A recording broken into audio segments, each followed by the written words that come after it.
Hi, and welcome back to the Renew You Students YouTube channel. If you were with us on Wednesday night, we had talked about, from the book of Mark, of this amazing story of healing that happened to multiple people as Jesus went from one place to another.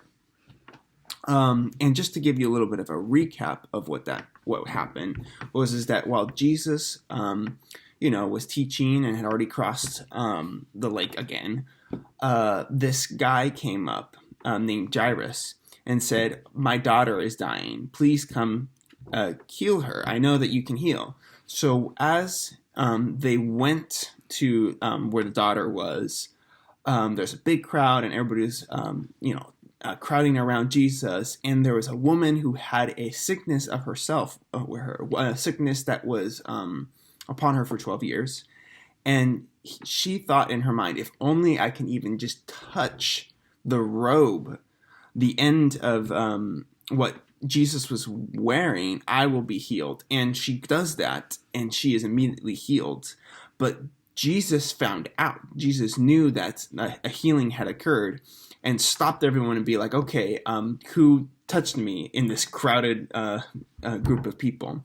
And this woman comes up in front and confesses, and Jesus says, well, your faith has brought this healing upon you. But after this whole detour of a story, then Jesus comes to this man's house, and the people say, oh, well, the daughter's already dead. But Jesus said, no, that's not the end of the story. And even though people even laughed and thought he was ridiculous, Jesus was able to heal this person. And so on Wednesday night, we talked a little bit about more of who Jesus is in this story and how he can be interruptible and is able of healing and even bringing back people from the dead. And so today what we kind of want to talk about in this story is more of the faith of these people, because it is enough, but it's also not enough that Jesus can heal people and bring people back from the dead, because we also have to believe that he actually can do those things. And so for these people, for instance, the man whose daughter was dying, for him to come up and believe so strongly that Jesus could simply put his hands on her and heal her before she had died was a huge thing because he believed that Jesus could do it. And he sought out Jesus to bring him to his house. And so even in the faith of the woman in the crowd, for her to believe that she didn't even have to stop and talk to Jesus, to believe that she didn't even have to have him touch her. The fact that she believed that she could just touch like the little piece of clothing at the very, very bottom, right near his feet, and that she would be healed. That is a great show of faith, because not everybody has this kind of faith.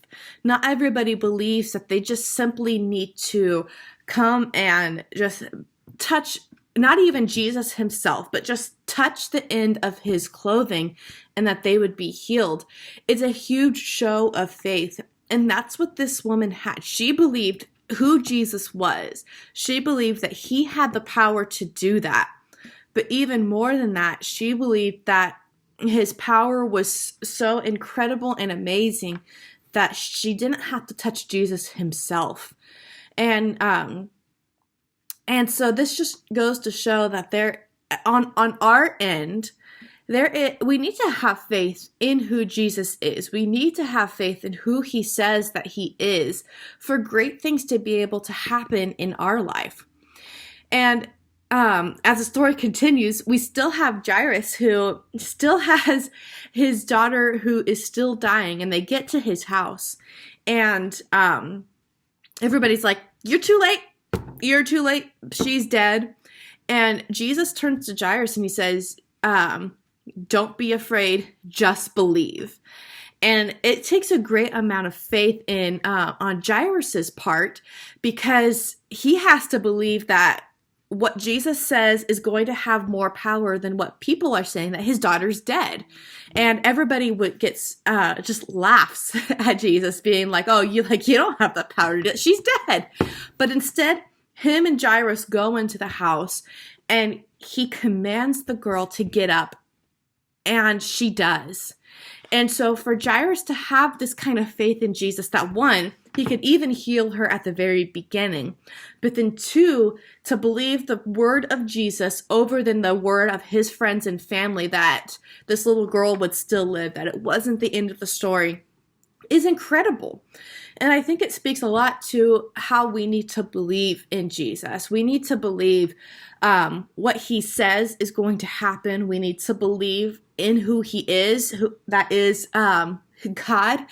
And we need to be able to put our faith in that and not necessarily trust the circumstances around us with our own eyes. Because like the story with the little girl, Jesus has the final word.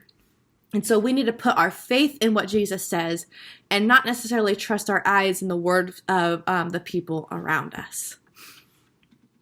Yeah, there's so many interesting notes to be able to take from this story. And I even encourage you to revisit it again because just talking about the whole aspect of faith.